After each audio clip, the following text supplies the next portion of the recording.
कमजोर पानी की बूंद पत्थर को चीर देती है। मैं यही बोल रहा हूं, शुरुआती रिजल्ट छोटा होता है और बाद में बहुत बड़ा हो जाता है।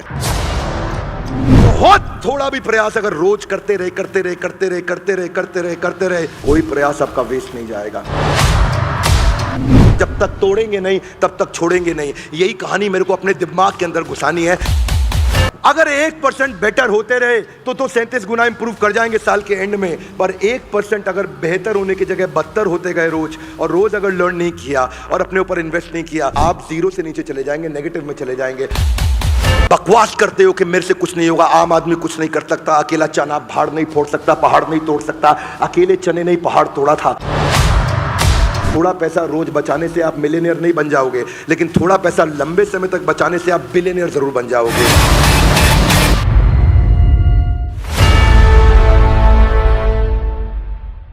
आप सबका बहुत बहुत स्वागत है। आज का एपिसोड है दूसरे अध्याय का 40वां श्लोक।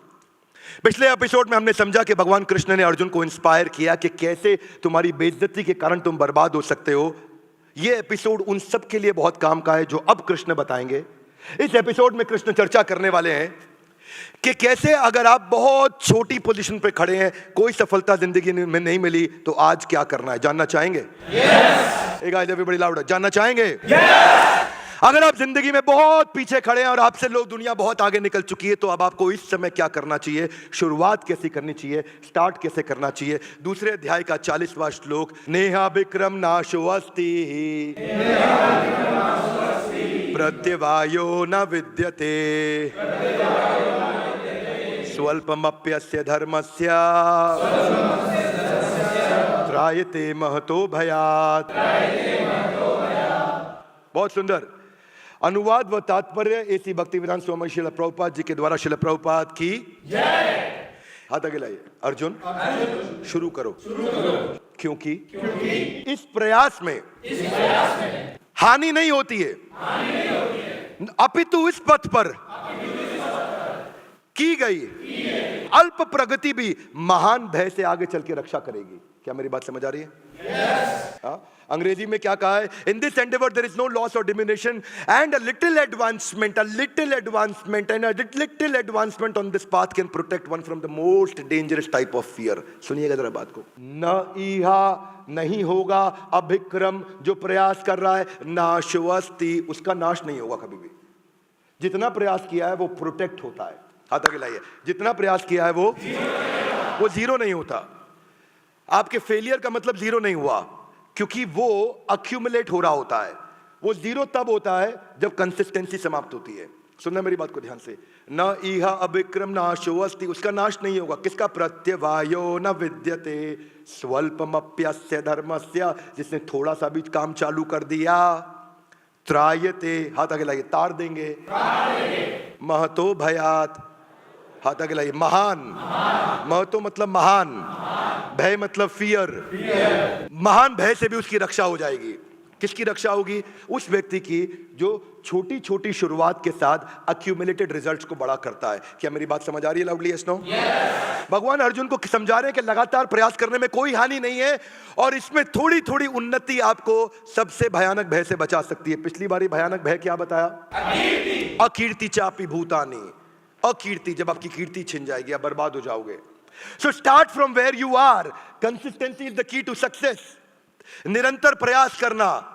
हाँ हाथ आगे लाइए। भाई साहब मैं जीरो पे नहीं हूं, मैं माइनस में हूं। क्या करूं? हाँ, consistency in progression will get you out of depression. One more time, come on. Consistency, हाथ आगे लाइए ऐसा। Consistency in progression, ऊपर जाने में, will get you out of recession and depression. One more time, come on.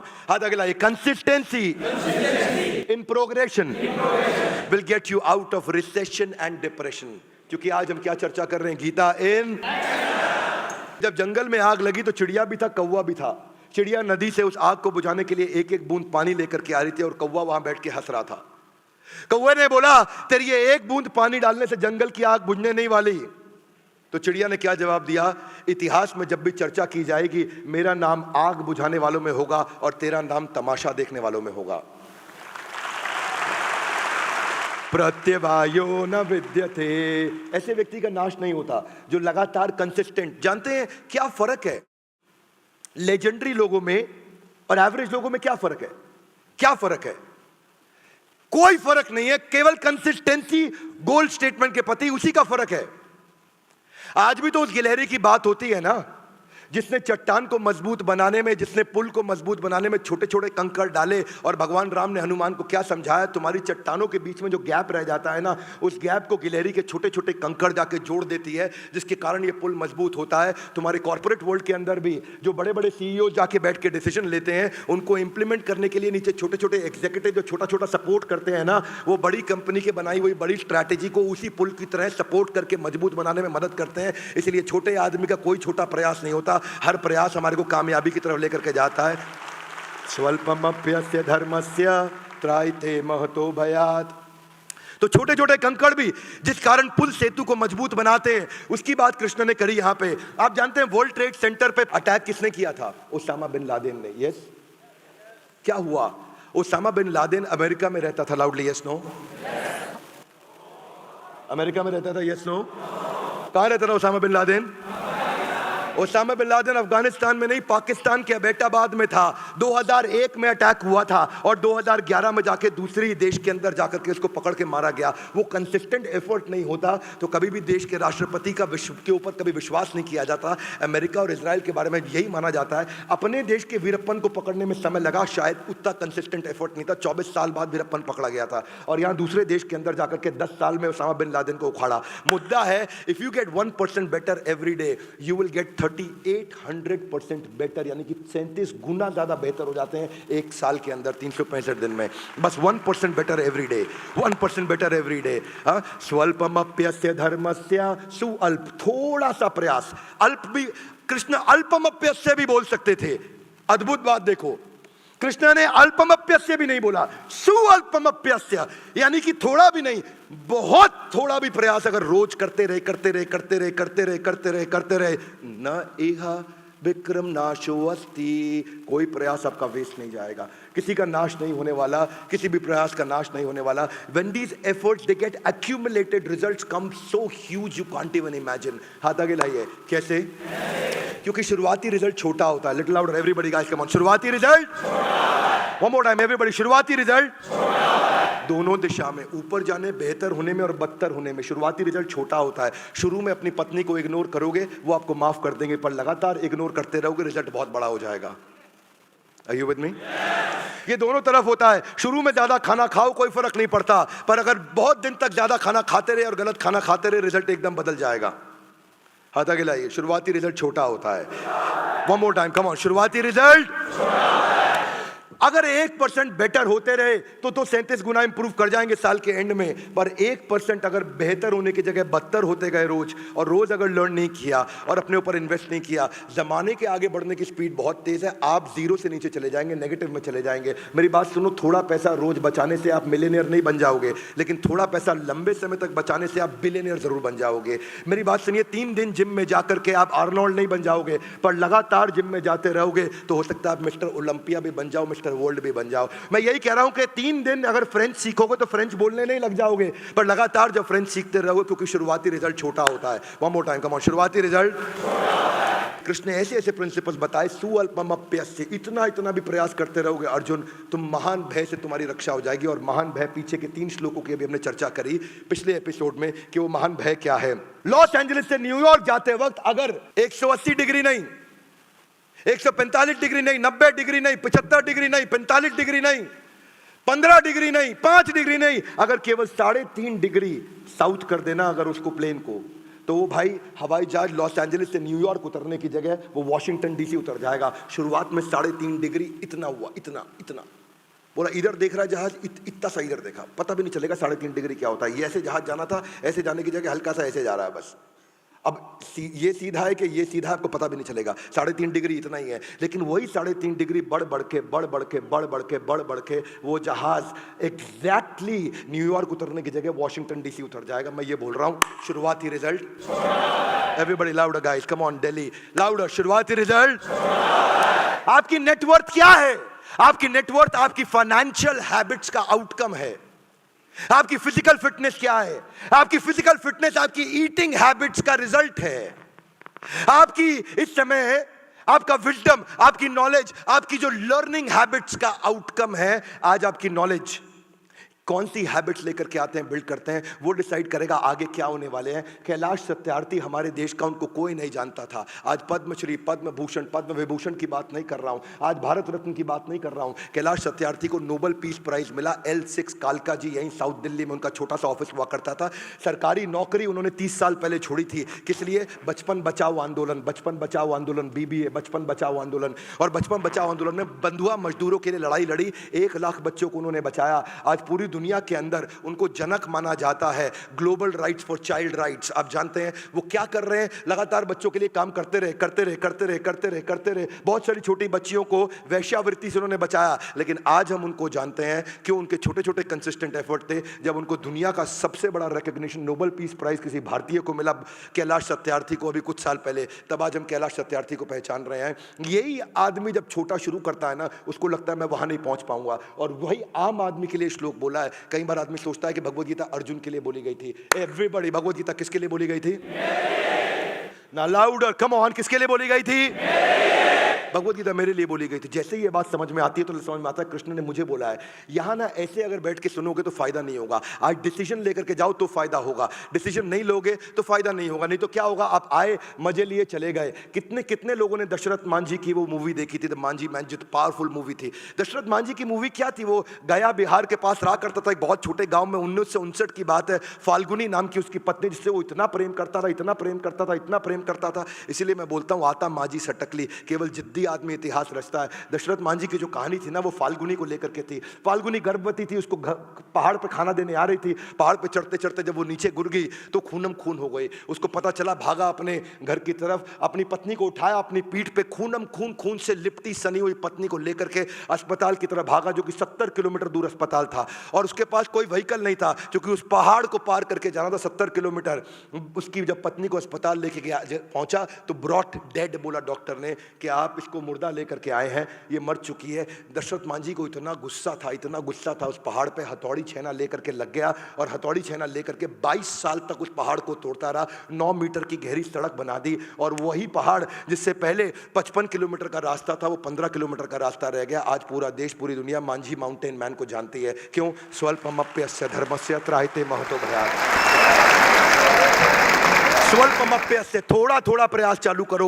हथौड़ी छेना आज भी किसी को बोलो कोई नहीं उठाएगा। लेकिन बस ये प्रिंसिपल समझ में आ गया भगवत गीता, जिसने दिमाग में घुसा लिया ना, वो आदमी कुछ भी कर सकता है। इसलिए ये श्लोक मुझे लगता है कि एक आम इंसान के लिए बोला गया था, ये एक आम आदमी के लिए बोला गया था, जो कुछ भी कर सकता है। जब तक तोड़ेंगे नहीं तब तक छोड़ेंगे नहीं। यही कहानी मेरे को अपने दिमाग के अंदर घुसानी है। जब तक तोड़ेंगे नहीं तब तक छोड़ेंगे नहीं। यहाँ बैठने का फायदा नहीं है। Everybody little louder with me, come on. जब तक तोड़ेंगे नहीं तब तक छोड़ेंगे नहीं। ये अपने आप से कह रहे हो, लिटिल लाउडर, कम ऑन। जब तक तोड़ेंगे नहीं तब तक, जब तक तोड़ेंगे नहीं, अपने आप से बोलो, कम ऑन। आंख बंद करके लाउडेस्ट पॉसिबल, ऊंची आवाज में, गर्दन ऊपर। और जो वीडियो में देख रहा है वो भी, जब तक तोड़ेंगे नहीं। मुद्दा यही है, मुद्दा यही है, तब तक छोड़ेंगे नहीं। लेकिन क्या लोगों को रातों रात अमीर बनना है? जो स्टॉक मार्केट है ना, ये कभी भी रातों रात अमीर नहीं बना सकती, रातों रात गरीब तो बना सकती है आपको। स्टॉक मार्केट में भी राकेश झुनझुनवाला 5000 रुपए लेके चालू किए थे। और क्या मारवाड़ी मिडिल क्लास फैमिली से आए थे राकेश झुनझुनवाला, आज 40,000 करोड़ रुपए की नेटवर्थ पे गए। लेकिन जब 5000 रुपए लाके चालू किया था उन्होंने टाइटन के अंदर, उन्होंने बाद में एक चाय की पत्ती के टाटा टी के अंदर उन्होंने इन्वेस्ट किया था। और उसको भी जूम होते होते होते होते 3 साल लग गए, जो 25 लाख रुपए बना, क्योंकि उसके साथ टिके रहेंगे। बाद में उन्होंने टाइटन में भी काफी इन्वेस्ट किया। 30-32 रुपए के भाव पे उन्होंने 2002 में टाइटन खरीदा था। 2022 के अंदर वही उनके 40,000 करोड़ के पोर्टफोलियो में 11,000 करोड़ का केवल टाइटन था उसके अंदर में। यही बता रहे राकेश झुनझुनवाला के कंसिस्टेंसी और पैशन के साथ में आप स्टॉक मार्केट को जीत सकते हो, अगर आपके पास कंसिस्टेंसी और पैशन है। पर लफड़ा क्या है? मेरे को आज रात को चाहिए सब कुछ। कृष्ण कह रहे हैं स्वल्पमप्यस्य, आप कह रहे हैं नहीं, सब कुछ मेरा अपनस्य हो जाए, सब कुछ मेरे को चाहिए, अभी चाहिए, अभी चाहिए, अभी नहीं। ये जो है ना, आप क्योंकि 3 दिन जिम जाने के बाद कपड़े उतार के शीशे के सामने देखते हो कुछ होता नहीं तो लगता कुछ होएगा ही नहीं, होएगा। स्वल्पमप्यस्य धर्मस्य त्रायते महतो भयात्। मुद्दा सारा का सारा यही है। ये लोग बीच में छोड़ते हैं ना, लफड़ा उन्हीं का है। ये रोज बंदर की तरह छलांग मार के अलग अलग चीजें बदलते हैं, अलग अलग फैक्ट्री बदलते हैं, अलग अलग धंधा बदलते हैं, अलग अलग स्टार्टअप बदलते हैं। दिक्कत उनके साथ ही है। थॉमस एल्वा एडिसन के बारे में पहले भी बता चुका हूं, 3000 थ्योरीज पे उन्होंने काम किया था, जिसमें वो 10,000 दफा फेल हुए थे बल्ब बनाने के लिए। 3000 अलग अलग थ्योरी पे वो ट्राई करते रहे बल्ब बनाने के लिए, बल्ब बनाने के लिए, बल्ब बनाने के लिए। सन 1870 की बात कर रहा हूं। और लगातार कुछ साल लगे उनको 3000 थ्योरीज को अलग अलग अप्लाई करने में, जिसमें 10,000 बार फेल हुए। और उसके बाद जब उन्होंने बल्ब बनाया तो किसी ने उनसे कहा कि तुम 10,000 दफा फेल हो गए तो बड़ी कमाल की बात है, तुम कैसे लगे रहे, कैसे लगे रहे? बोला ना ना, मैं कभी फेल नहीं हुआ। बोला 10,000 फेलियर थे वो? तो बोला मैं अलग अलग तरीके सीख गया जिनसे बल्ब बनता नहीं, मैं हर बार सीखता गया। वही है स्वल्पमप्यस्य धर्मस्य त्रायते महतो भयात्। हर आदमी अब जो आज सफल हुआ है उसके जीवन में जाने में या अनजाने में गीता के प्रिंसिपल्स उसने इंप्लीमेंट किए थे। पर समस्या क्या है? धार्मिक चश्मे को उतारने का मेरा मुद्दा है। इस देश का धार्मिक चश्मा उतार करके व्यवहारिक चश्मा उसको पहनाऊंगा मैं, कि भगवत गीता को लेकर के हम इस पूरे देश के अंदर एक नया अमली जामा क्रिएट करने जा रहे हैं। मैं एक नया नैरेटिव सेट करने जा रहा हूं पूरे देश के अंदर, कि भगवत गीता की जो सीरीज चालू की है मैंने, एपिसोड्स की, एक के बाद एक यूट्यूब पे आ रहा है, पूरा देश इन सारे एपिसोड्स को देखेगा और अपने बच्चों को दिखाएगा कि बेटा तुझे जिंदगी में ताकतवर बनना है। जिस दिन गीता हाथ में ले ली तुझे पृथ्वी पे कोई हरा नहीं पाएगा। जानते हैं सबसे बड़ी बात एडिसन की यही थी, वो एक प्रोडक्ट से दूसरे प्रोडक्ट पे जंप नहीं करता था। एक फेलियर के बाद में अपने गोल को बदलता नहीं था, वो अपनी स्ट्रैटेजी बदलता था। आदमी की तकलीफ यही है, जब गोल अचीव नहीं होता वो गोल बदल देता है। और एडिसन बोलता है जब गोल अचीव नहीं होता तो मैं स्ट्रैटेजी बदल देता हूं। इसीलिए गोल नहीं बदलना, आपको स्ट्रैटेजी बदलनी है। मेरे बड़ा भारत शो में मैं ऐसे ही सुपर हीरोज को लेकर के आता हूं। जानते हैं मैं शरीफ चाचा की बात करी हो, पद्मश्री चाचा शरीफ, देखा है किसी ने वो एपिसोड? कम ऑन, बड़ा भारत में देखा है आपने एपिसोड? चाचा शरीफ का एपिसोड देख लेना, आंख में आंसू आ जाएंगे। पहली बार मैं ऑन स्क्रीन वीडियो पर रो पड़ा था चाचा शरीफ के बारे में देख करके। जानते हैं पिछले 30 सालों में 25,000 लाशें, अगर हिंदू है तो जलाते हैं, मुसलमान है तो दफनाते हैं, जिसका अंतिम संस्कार नहीं होता। चाचा शरीफ उसके अपने पिता कहलाए जाते हैं। चाचा शरीफ जिनका अपना बेटा 1991 में किसी ने मार करके नदी में फेंक दिया, उनको अपने बेटे की लाश नहीं मिली, उसका अंतिम संस्कार नहीं हो सका, इसीलिए चाचा शरीफ ने वो प्रयास किया। पर आज उनके छोटे छोटे प्रयास के बाद आज प्रधानमंत्री मोदी से लेकर के राष्ट्रपति से लेकर हर आदमी उनके सामने गर्दन झुका करके उनको नमन करता है, क्योंकि बिना भेदभाव के उन्होंने देश के लिए सेवा करी। लगातार करते रहे। स्वल्पमप्यस्य, कितनी तकलीफें आई होंगी, पर दिक्कत यही है कि अपने को तकलीफ आती है ना, अपन रास्ते में छोड़ देते हैं। रास्ते में छोड़ना नहीं है, आपको रास्ता बदल के उसी लक्ष्य पे पहुंचना है, रास्ते में छोड़ना नहीं है। जब चाचा शरीफ ने शुरू किया था ना तो लोग उनको जल्लाद बोला करते थे, उनको कहते थे बदबू आती है, नाक से कोड़ लिया करते थे, उनको साथ में बैठ के खाने नहीं खाने दिया करते थे, उनको किसी दावत में नहीं बुलाया जाता था, उनकी शक्ल नहीं देखते थे, उनको पागल कहा करता था। लेकिन consistency in progression will get you out of recession and depression. Golden statement है, जिंदगी में डाल लो, क्योंकि पत्थर पे पानी की बूंद, टप, लिटिल लाउडर, कम ऑन, पत्थर पे पानी की बूंद, पत्थर पे पानी की बूंद, पत्थर पे पानी की बूंद, पत्थर पे पानी की बूंद, यही टप टप टप टप टप टप टप टप टप टप टप टप टप, कमजोर पानी की बूंद पत्थर को चीर देती है। मैं यही बोल रहा हूं, शुरुआती रिजल्ट छोटा होता है और बाद में बहुत बड़ा हो जाता है। स्वल्पमप्यस्य धर्मस्य त्रायते महतो भयात्। कहीं से तो शुरू करूंगा। ए गाइस एवरीबॉडी कम ऑन, कहीं से तो शुरू करूंगा। अच्छे दिन कब आएंगे? अभी। कम ऑन, अच्छे दिन कब आएंगे? लाउडर, अच्छे दिन कब आएंगे? कौन लाएगा? ये अच्छे दिन मैं लाऊंगा। किसकी जिम्मेदारी है? मेरी। किसी को पूछने का नहीं, सवाल करने का नहीं। अच्छे दिन लाने की जिम्मेदारी मेरी है। Would you agree with me? Little louder, yes no? 15 साल का बच्चा जिसके जिंदगी में कितने सपने होते हैं, आनंद आर्नोल्ड, उसका नाम आर्नोल्ड श्वार्ज़नेगर का कॉपी नहीं है, वो क्रिश्चियन है, उसका खुद का ही नाम, उसका सरनेम था आर्नोल्ड, आनंद उसका अपना घर का नाम। और वही लड़का आगे चल के जो इमोबाइल था, चल नहीं सकता था, जिसको अपना शौच क्रिया करने में, यानी कि शौच क्रिया समझते हैं ना, बाथरूम जाने में तकलीफ होती थी, बिस्तरे से जो उतर नहीं सकता, जो बिस्तरे से जो खड़ा नहीं हो सकता, ऐसा बच्चा, उसने अपने दोस्त को बोला एक मेरी बात सुन, घर बैठा रहूंगा तो बर्बाद हो जाऊंगा, इतना इतना शुरू करूंगा। स्वल्पमप्य यस्य धर्मस्य, इतना इतना शुरू करूंगा, इतना इतना शुरू करते करते वो धीरे धीरे शुरुआती रिजल्ट बड़ा होता चला गया, इतना बड़ा होता चला गया कि वो जिम जाने लगा और जिम जाने लगा। दिन जिम के अंदर 3 घंटा सुबह, 3 घंटा शाम को, और रिजल्ट बड़ा हो गया। उसने मिस्टर पंजाब बन गया। मिस्टर पंजाब के बाद वही लड़का जो व्हील चेयर पर था मिस्टर इंडिया बन गया। और लोगों ने कहा किसी काम का नहीं, उसने कैंसर को हराया, दुनिया का मुंह बंद कराया। वही भारत का आर्नोल्ड, उसकी स्टोरी अगर आर्नोल्ड श्वार्ज़नेगर भी सुने तो वो कांप जाए, इतना आसान नहीं होता। भाई साहब, मैं और आप चल सकते हैं तो जिम नहीं जाते। वो चल नहीं सकता था, उठ नहीं सकता था, हर समय कोई ना कोई व्हील चेयर पर उसको गोद में उठा करके, उसको गोद में लेकर के जाया करता था। आज आनंद आर्नोल्ड एकमात्र भारतीय है जिसको दुनिया का सबसे बड़ा बॉडी बिल्डिंग का टाइटल मिला है, वो है मिस्टर ओलंपिया। करीमुल हक, करीमुल का नाम ही है, कर अमल, करीमुल करीमुल करीमुल हक। हाँ, वो बोलते हैं ना मैं मुसलमान हूँ ना मैं हिंदू हूँ, लोग मुझे मुसलमान समझते हैं, करीमुल हक। हाँ, मेरा मुसलमान परिवार में जन्म हुआ पर मैं भारतीय हूँ, देश की सेवा करूँगा। उसने एम्बुलेंस दादा, छोटी सी बाइक को एम्बुलेंस बना दिया नॉर्थ ईस्ट के अंदर। वो शुरू में जब लोग बीमार पड़ते थे तो 70 किलोमीटर दूर उनका अस्पताल होता था, तो बाइक को एम्बुलेंस बना करके साइड में करीमुल हक लोगों को लेकर जाया करते थे। मजाक उड़ाते थे ना, जो उनकी एक पड़ोसन औरत थी वो उनका बहुत मजाक उड़ाया करती थी, वो बहुत बकवास करती थी, उनको गाली भी देती थी। और क्या हुआ, वो एक दिन एम्बुलेंस दादा को सुबह सुबह फोन आया, बोला वो जो औरत आपको गाली देती थी उसको सांप ने काट लिया, मर जाएगी बेचारी, उसको अस्पताल ले जाओ।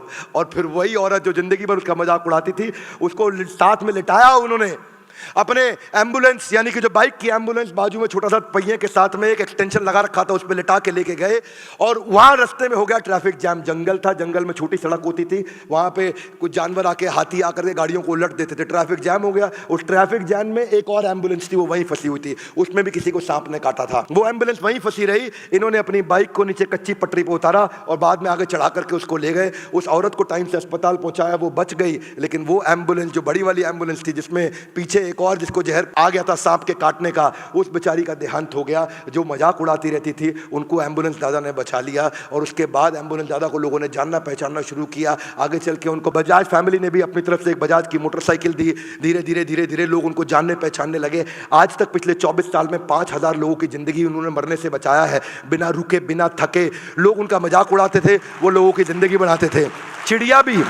चिड़िया भी तनका इकट्ठा कर करके अपना घोंसला बनाती है। एम्बुलेंस दादा ने जिंदगी में अपना मकान नहीं बनाया, बारिश आती थी तो पानी उनके घर में गिर जाता था। एम्बुलेंस दादा एक ऐसे अद्भुत व्यक्ति, और जो घर में पानी गिरता, सांप आ जाते, लेकिन अपना घर नहीं बनाया, अस्पताल बना दिया जहां गरीबों को वहीं पास में इलाज करेंगे। आज मैं बड़ा भारत की कम्युनिटी को, आज मैं बड़ा बिजनेस की कम्युनिटी को मैं रिक्वेस्ट करता हूं कि ऐसे लोगों की मदद करें, आए। और आज वो इतने बड़े हो गए, उनका ओहदा इतना बड़ा हो गया, उनके 4500 रुपये महीने की नौकरी किया करते थे। 4500 रुपये महीना बोल रहा हूं मैं, 5000 रुपये महीना नहीं, 4500 रुपये महीने की नौकरी करते थे वो एम्बुलेंस दादा करीमुल हक। हाँ, और वही करीमुल हक ने आज प्रधानमंत्री मोदी उनको साथ में लेके सेल्फी लेना सिखाते हैं, राष्ट्रपति उनको अपने घर पे बुलाते हैं, उनको अमिताभ बच्चन हॉट सीट पे बिठाते हैं, आज हम उनको बड़ा भारत में बुलाते हैं। आज करीमुल हक, ऐसे लोगों को हमें धन्यवाद करना चाहिए जो हमारे को सिखाते हैं, जो हम इसी को कहते हैं कि consistency in progression will get you out of recession and depression. नेहा विक्रम नाशुवस्ती, कभी नाश नहीं हो सकता ऐसे व्यक्ति का। दिक्कत नाश उसी का होगा जो चालू नहीं कर रहा है। One more time, come on, नाश उसी का होगा जो। आज मुझे शुरुआत करनी है, यहां बैठ के निर्णय लेकर के जाना। यहां जो वीडियो देख रहा है वो निर्णय लेकर के जाना, डिसीजन लेना है। हाँ, क्योंकि अच्छे दिन कब आएंगे? लाउड, कम ऑन, अच्छे दिन कब आएंगे? कौन लाएगा? यही भगवत गीता आपके जीवन में अच्छे दिन लेकर के आएगी। और इसीलिए हमने शुरू किया है, कौन सा सीरीज है? Everybody give me your right hand out, Gita in, come on, Gita in. Bhagavad Gita को एक्शन में उतारना, लाल कपड़े में लपेट के नहीं रखना है। लाल कपड़े पर लपेट के कसम खाना वो ज्यादा बड़ा अपराध है, बजाय के गीता को अपने जीवन में नहीं उतारना। उठाइए, रोज अपने बच्चों को समझाइए कि गीता को जीवन को बेहतर बनाने के लिए पढ़ें। और अगर नहीं पढ़ पा रहे, नहीं समझ में आ रही, इस सारे एपिसोड को, पूरा एक एक एपिसोड को ध्यान से देखें और अपने बच्चों को तो जरूर दिखाएं, साथ में बिठा के दिखाएं, पूछे उनकी जिंदगी में लर्निंग क्या है। नैरेटिव बदलने की कसम खाइए इस पूरे देश के अंदर कि भगवत गीता लोगों की कैसे जिंदगी बदल सकती है। एक के बाद एक सारे एपिसोड एक एक श्लोक पे हम लेते चले जाएंगे और पूरी भगवत गीता को पूरे देश तक पहुंचाएंगे। हमारे साथ जुड़े रहने के लिए, इस एपिसोड को पूरा देखने के लिए आप सबका दोबारा हृदय की गहराई से प्रेम पूर्वक बहुत बहुत धन्यवाद।